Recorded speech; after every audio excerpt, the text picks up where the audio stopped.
Greetings. Welcome back to the Spirit Walker channel. I hope you're well. And in this podcast, we're going to talk about depression. But we're going to discuss depression from the point of view of spirituality.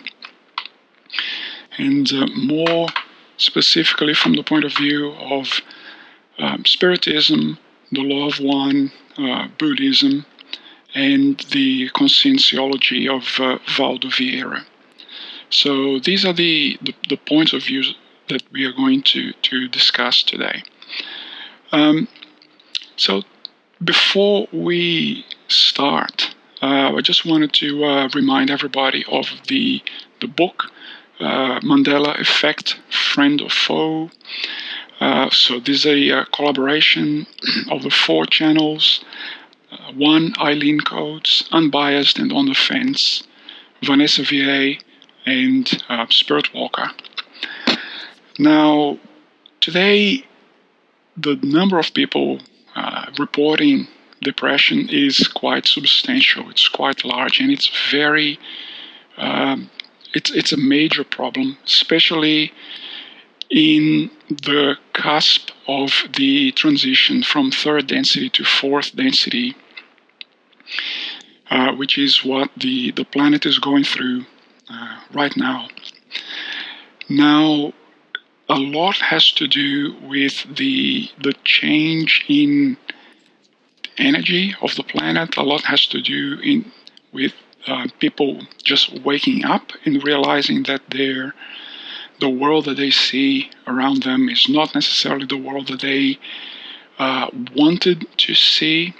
So there is a certain type of cognitive dissonance that is taking place, and people are realizing that all of the 3 poisons of Buddhism, which are grasping, aversion, and ignorance, that these things really bite, that these things really cause suffering in such a way that you can't really escape.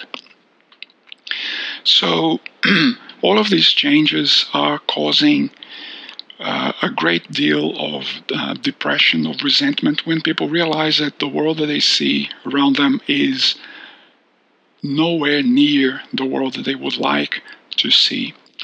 And this depression, it can be, we're going to discuss in this podcast that this depression is a negative thing, of course, it's a bad thing, but it can also be a very good sign. So if you are feeling depressed, if you are feeling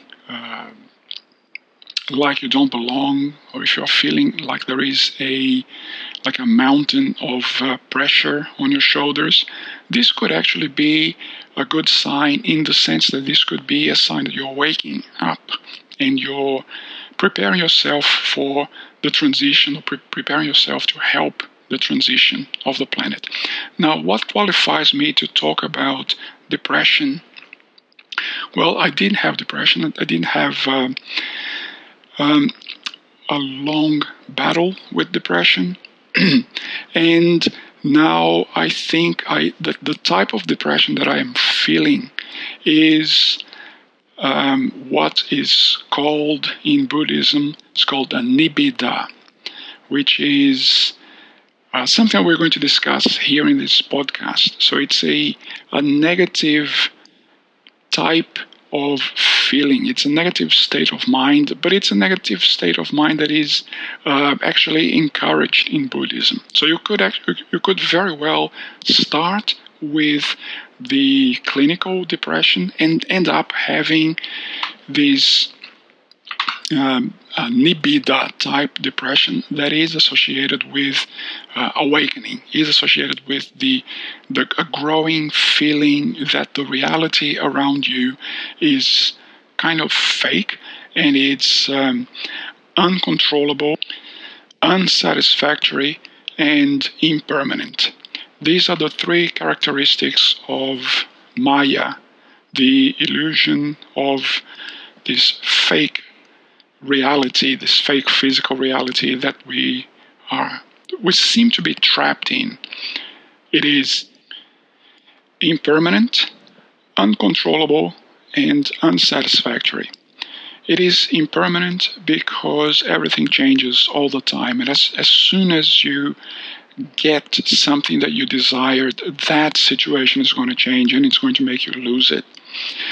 Unsatisfactory because even if you do get what you want, in inverted commas, you will realize that that will only give a very short-lived sense of satisfaction, and it's not going to last, and it's going to cause more trouble than it's worth. And uncontrollable because you think that you have control over things when in fact it's Maya that is dictating the norms or dictating the rules, is calling the shots. It's not you. So the more that you try to control everything that is around you, the more that you're fighting a losing battle. Now, because I did have depression, and I did go through like many years, actually decades, going around with this, black monkey on my back. There are a couple of things that we need to start with. First of all, you need to get help. You need to seek help. You need to get assistance from a professional, a psychologist, or even a general practitioner or a psychiatrist. These are the people that are qualified to help you. So if you are having symptoms of depression, you need to seek help at once. Because what happens is you may think that you will get assistance and then you start your healing process, but it's actually the other way around. The healing process starts with you getting assistance, with you getting help, with you seeking help. So that is the critical thing. So that is the first step. You need to contact your general practitioner, psychologist, psychiatrist, and get help. The second degree or the second step is very simple.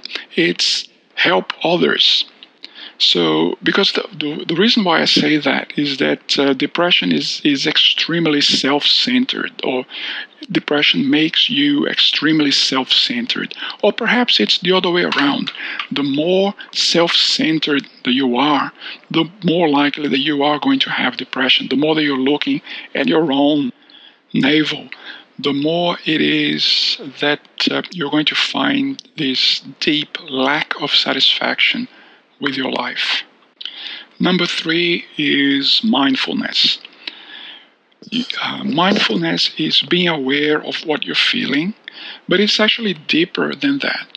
It's being aware in every moment of your life that you're not this physical body, you're not this physical meat suit, and you're not even this mind. You're actually much greater than that. Eckhart Tolle, he used to say that when he went through his bouts of depression, he used to take a step back and note how he was feeling, and he would do something like, okay, this physical body is going through this deep melancholy, this deep sadness, and he would just observe that feeling, and he would realize that the more that he did that, the more that the sadness would be something that was a little bit distant from his own nature, from his core nature, as if he was watching a movie in which the character was very sad, very melancholic, but his nature, his deeper beingness, whatever that was just an observer. So that actually helped him quite a lot in his own process. And number 4 is take up some spiritual practice. So you could I would recommend meditation, which is related to mindfulness, as we just discussed in number 3. But I would also recommend prayer and taking some time alone to thank your spiritual guides and ask for help from your spiritual guides, because it could also be that depression is a sign of spiritual harassers or spiritual or disembodied beings trying to seed certain negative ideas in your mind, and these negative ideas are not really yours at all.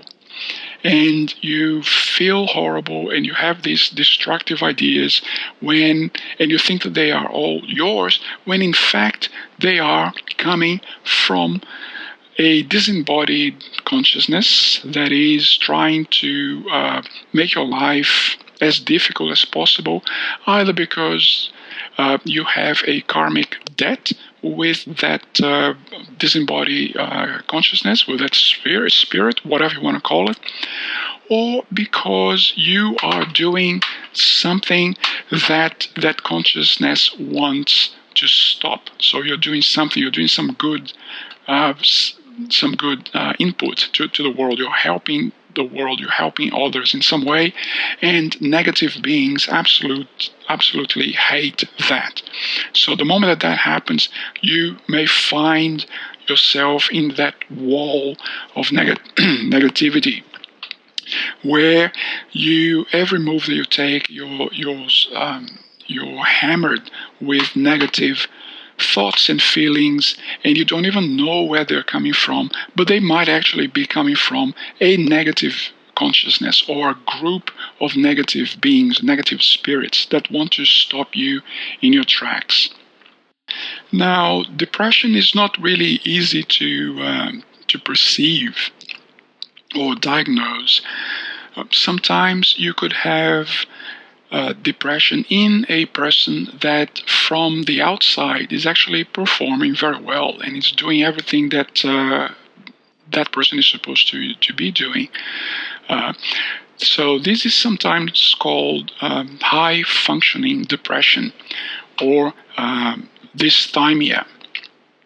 So dysthymia is a type of depression that is not really crippling. So the individual does not stay in bed the whole day feeling sorry for himself or herself. When an individual has dysthymia or high functioning depression, what happens is that they are doing everything that they can, everything that they're supposed to be doing, and sometimes they're even high performers, high achievers. So they are very good in their job, or they're very good moms and dads, or they are good at sports, etc. But they have a deep-seated sense of dissatisfaction, a deep-seated sense that there is something wrong, and they cannot shake that sense away. In fact, this is why some people become workaholics.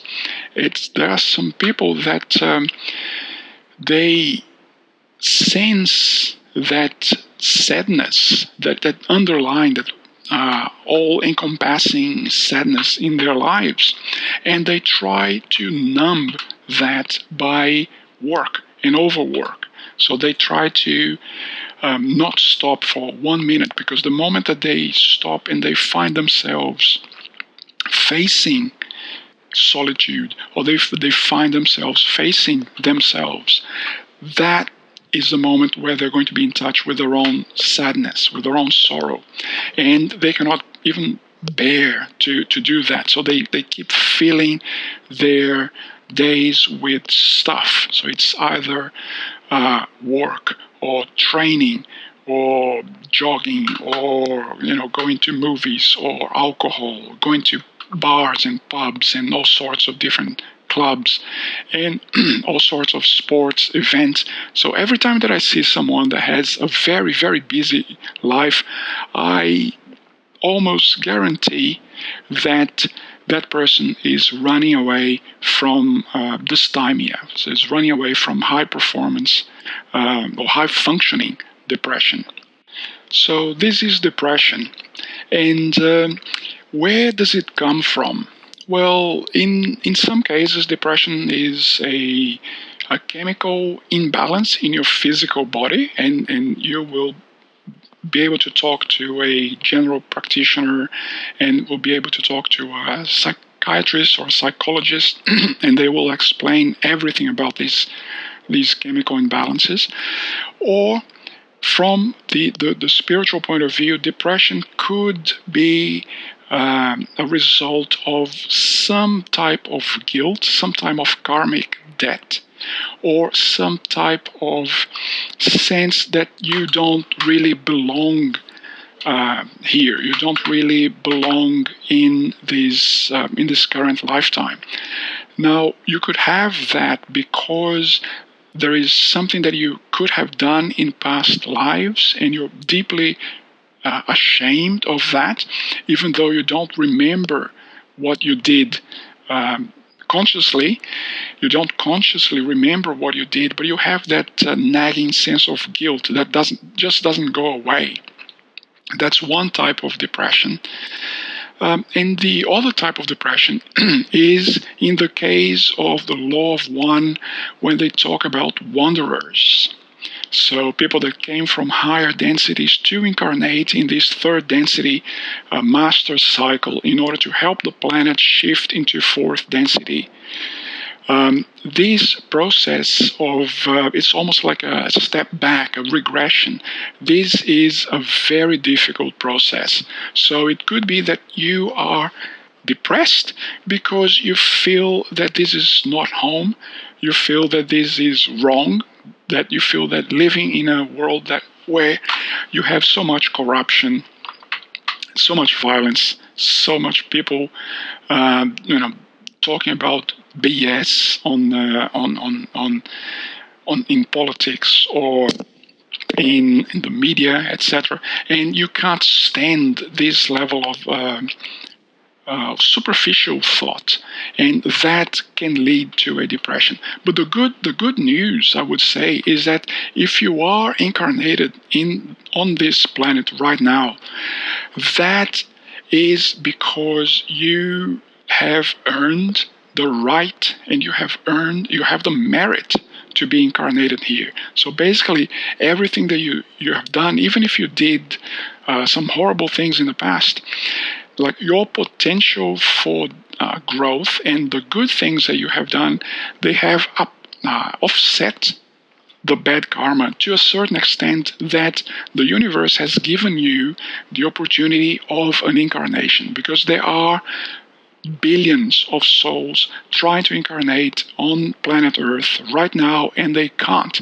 because the amount of negative karma that they do have is just way too large. And the idea is that because we are in this phase of transition, the transition to fourth density positive is ongoing, and it has already started. Now, the only people that are allowed to incarnate here on this planet right now, that to be alive here on this planet right now, are those that do have merit, and they can stay in a fourth density positive Earth, or those that are wanderers and are helping the planet transition. So if you are incarnated, this is very, very good news right now. So you should consider that when you feel depressed, or when you feel that you're not worth, because just being alive on this planet right now is actually a sign that you have a lot of merit, or that you are here from a higher reality, and you're here to help, and you're here to start a mission. You're here with a very serious business to do. And this is something that every time that I'm getting sad, it actually helps me quite a lot when I'm feeling that way. All right, so this is depression. This is the disease or the malfunction called depression. It could have several causes.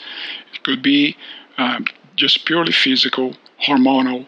It could be spiritual. It could be related to a sense of guilt that you don't know how to address. It could be related to just coming back to a planet that is a bit of a bitch. So, if you excuse my French. But now we're going to the next step in this podcast, which is how do I relate that with the quote-unquote healthy depression that the Buddhists talk about? Well, the Buddhists talk about something that is called Nibbida. So it's Nibbida, Nibbida.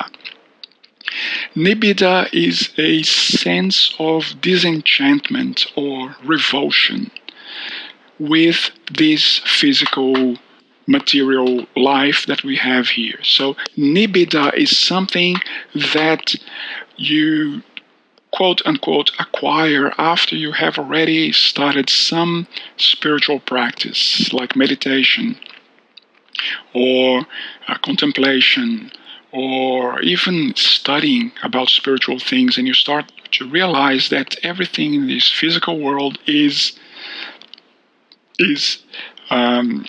impermanent, unsatisfactory, and uncontrollable. So when you realize that there is no point in trying to cling to these things. I remember many years ago when I wanted to buy a car. It was a certain type of car that was very fashionable at the time, and I saved a lot. I deprived myself of so many things in order to save up to get that car, and I think after 1 year or 1 year and a half, I finally managed to buy it. And I was so happy. And I remember as if it had been, earlier this year, that happiness lasted 3 months. That's all. That's all that happiness lasted, because I realized that after 3 months, that sense of excitement had already gone, and it was no longer there. And I still liked the car, but it was just like another thing that I had, and I was already trying to look for the next buzz. What's the next car that I would like to buy? Or maybe I would like to buy something else, or maybe I would like to do some type of upgrade.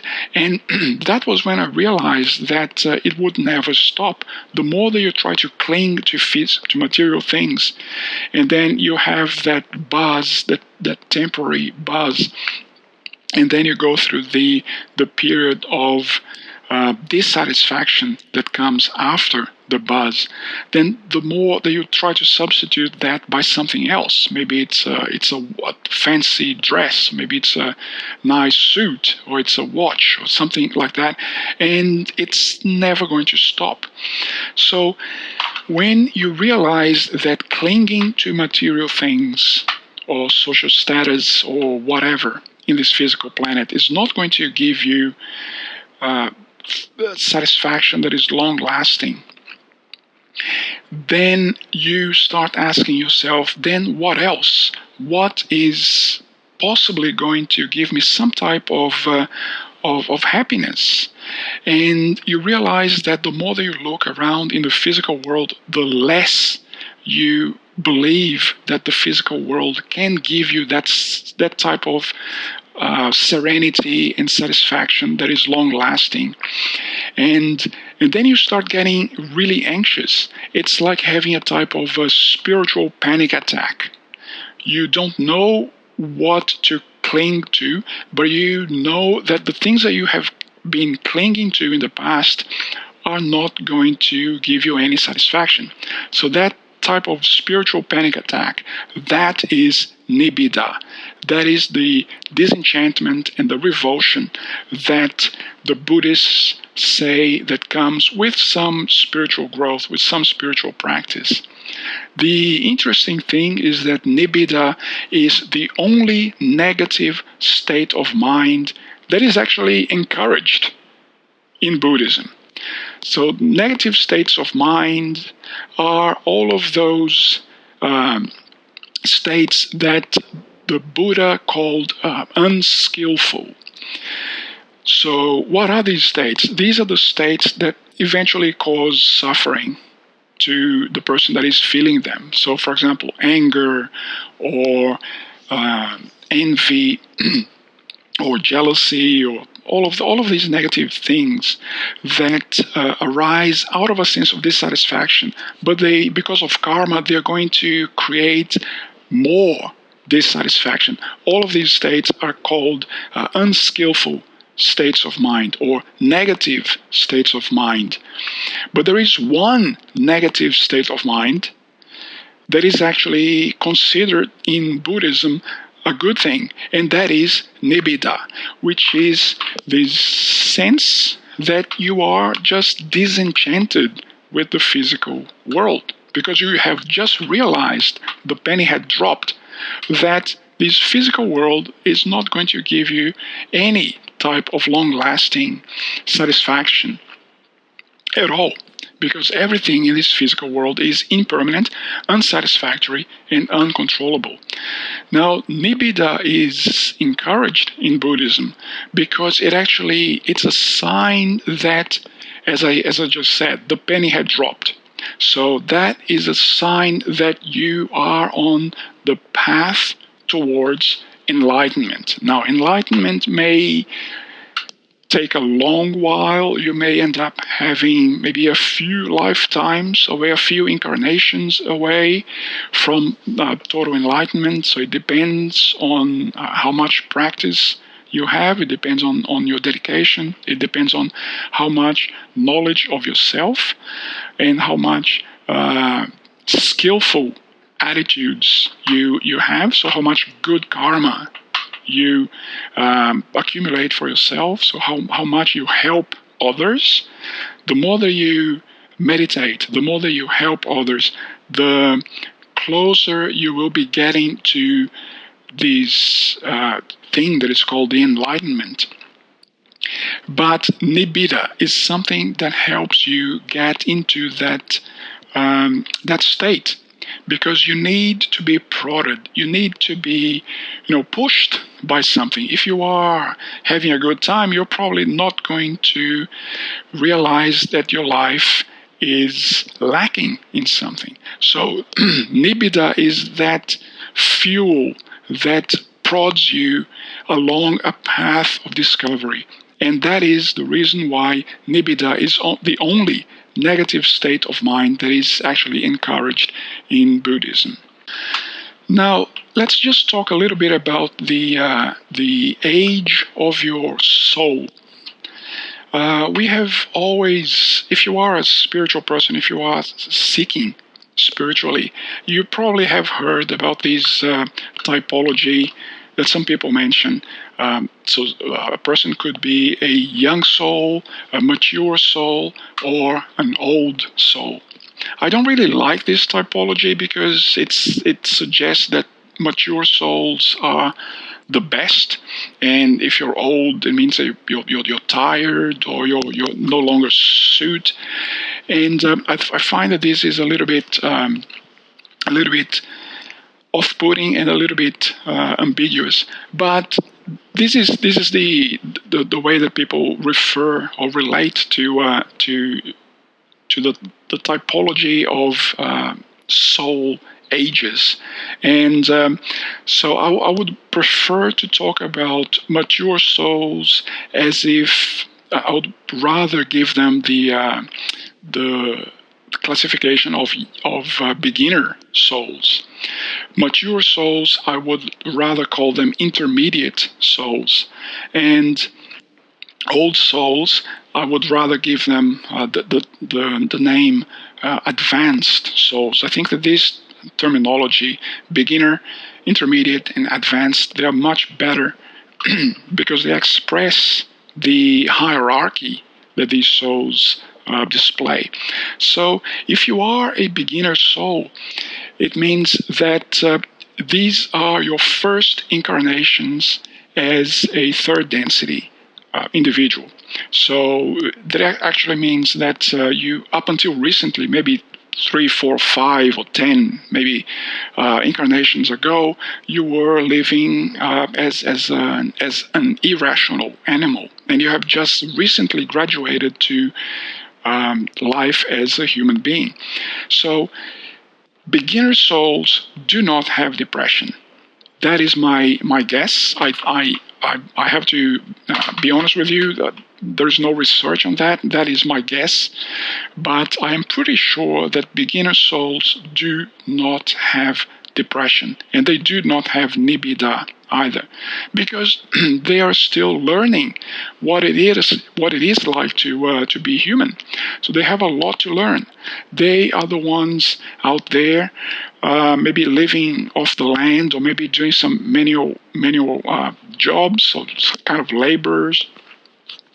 And they have a lot to learn. They have recently graduated into third density, and they are, just how could I put it? They are feeling their way around. They are learning what it feels like to be human. So they are completely fascinated with the physical world, and they're not going to think that there is anything beyond that physical world.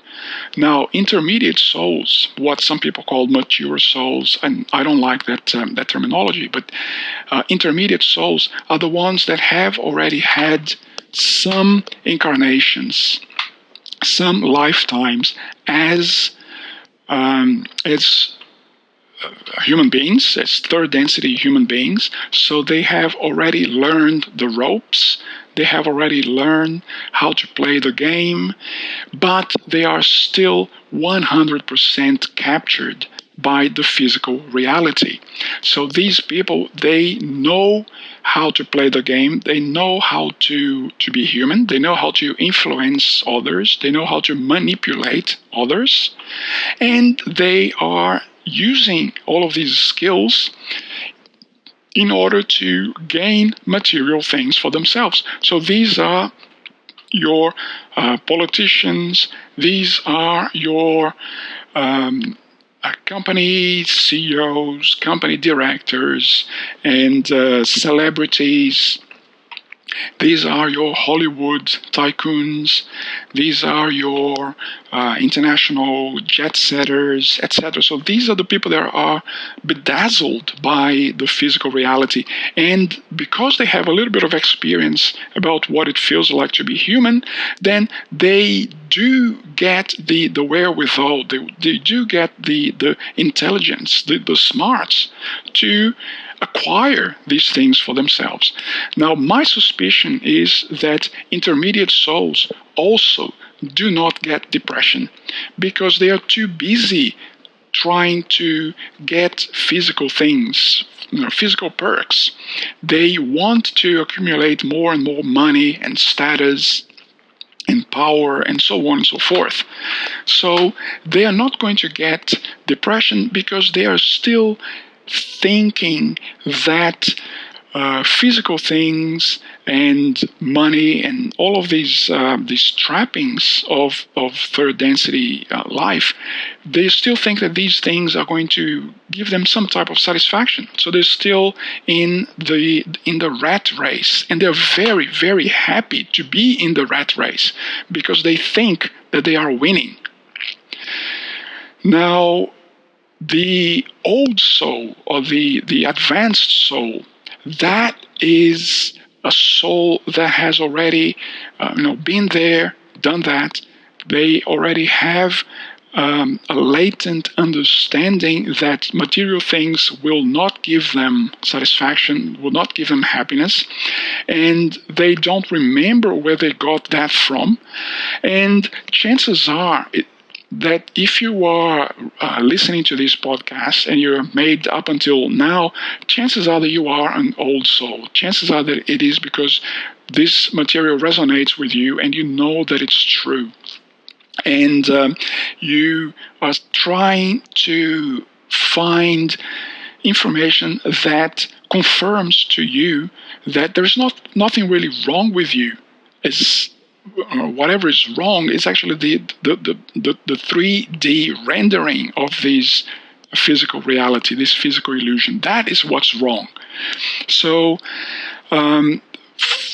old souls or advanced souls, these are the ones, in my humble opinion, these are the ones that have depression. And if you are an old soul, a beginner, an old soul in the early stages of this soul age, chances are that you might have depression, like the disease called depression. And in fact, maybe the transition from intermediate soul into an old soul status is marked by this depression, by a type of depression, because it's a sense of dissatisfaction with the physical world. But if you are a very, very advanced old soul, or an old soul that it has had even more lifetimes than other old souls, chances are that you are already nudging this new state, which is called Nibbida, which is a more advanced type of depression. So this is the other key thing about this podcast that I wanted to give you, is that it might be that the fact that you have depression, it might actually be a very good sign.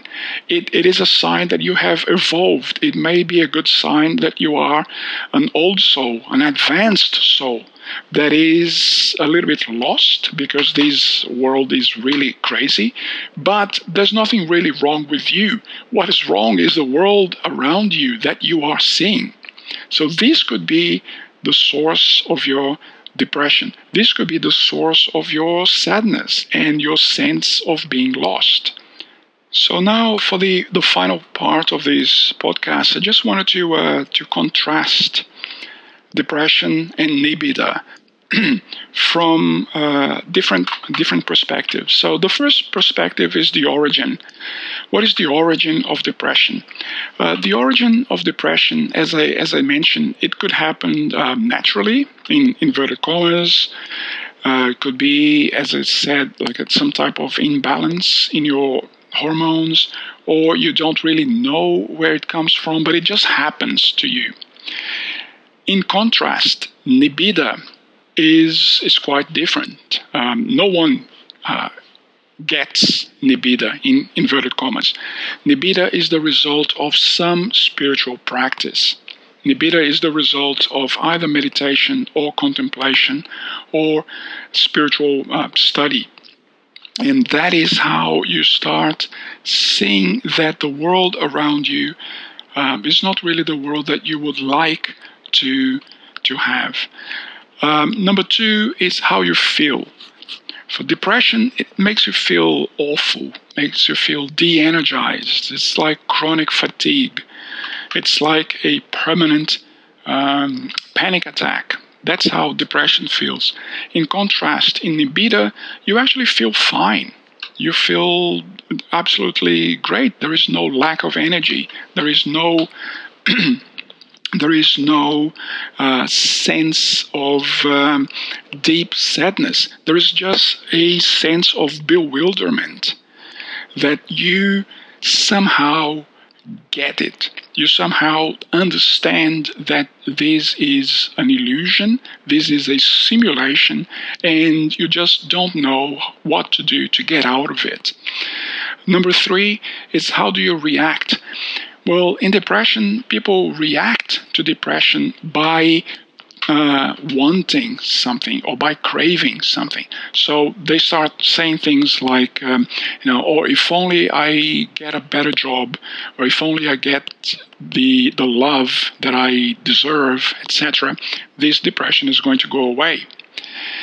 In contrast, in Nibbida, you don't really have that anymore. You realize that craving is harmful, and you realize that craving is the source of your sadness. It's the source of your melancholy. So you realize, even if it is subconsciously, but you realize that craving is the source of trouble. You just don't know what else to do. If you're not craving, what would you do? What else would you do? So this is where this discomfort comes from. That's where Chuang Tzu actually said, leap into the boundless and make it your home. So feel comfortable by not having the cage of the physical reality keeping you in. And this is very difficult to do. This is extremely difficult to do, but it is the core of what we call the spiritual path towards liberation. Number 4 is the issue of guilt. So in depression, you have this unacknowledged and sometimes even acknowledged, consciously, sense of guilt. Whereas in Nibbida, there is no sense of guilt. There is just, a puzzlement. Oh, why am I here? What am I doing here? Depression is also centered on self. That is number 5. Depression is very self-centered. Every depressed is a selfish person. I know this because I was one, and in a certain way, I still am one. But it's all about me. So why is my life so difficult? What is wrong with me? Why is the universe punishing me? Why is God punishing me? So it's me, always me. Depression is extremely centered on self. So depression is centered on the on the yellow ray chakra, which is Manipura, which is your solar plexus. It's a type of a blockage in that area that makes you extremely self-centered and looking only at your own navel.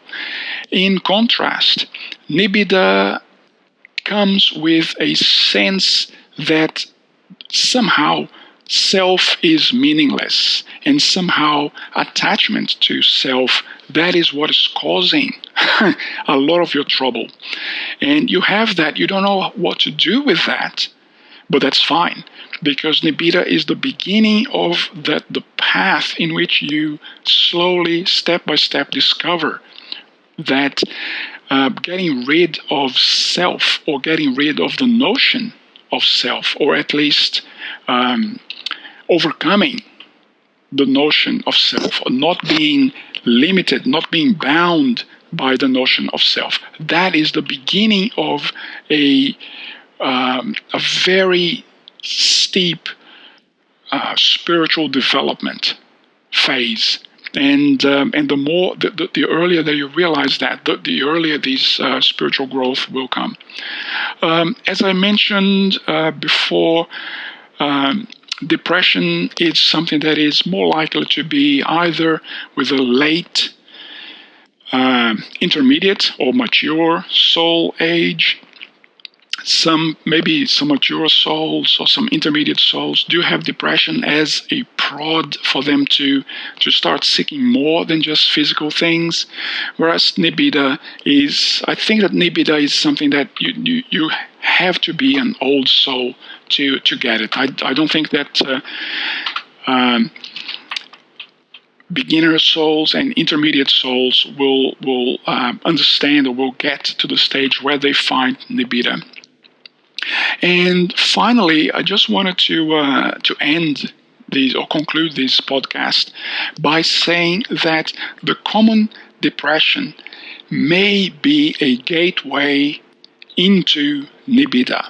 And this is, I think, that's the key thing. So you may be able to transform your run-of-the-mill depression, sadness, and so on and so forth into the state that is called the only negative state that is encouraged in Buddhism. So you may transform your run-of-the-mill depression into Nibbida. And if you study, for example, Eckhart Tolle, you will realize that he was a very depressed child, and he was a very depressed teenager, and he was at the point that he was about to kill himself. And when he was at that very sorry state, that was when he had some type of an epiphany where he saw his consciousness outside of his body, and then he started realizing that what was suffering was not his essence, was not Atman in Advaita Vedanta. So his higher self wasn't suffering. The only thing that was suffering was his three-dimensional rendition of that higher being called higher self or Atman. And when he was able to realize that separation, then he started watching his own depression. He became a spectator of his own depression. And that was the moment where the depression had no longer any hold on him. And that was a moment where his depression became Nibbida. And he became, according to him and according to some other people, that he actually became an enlightened being when he had that realization. So it is possible to transform depression into Nibbida if you want to. And another example is my mentor, Scott Mendelker, who had a very similar experience to Eckhart Tolle. And he mentioned that he was also going through a very deep sense of depression, but that depression was the nudge that he needed to continue in his spiritual practice, in his chosen spiritual practice, that in his case was meditation and contemplation. And then from that, he transformed depression into Nibbida, and he although I don't think that he's an enlightened being, I think that he's much better now than what he was before.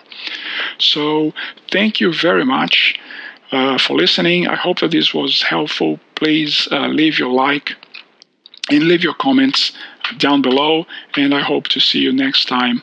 Bye.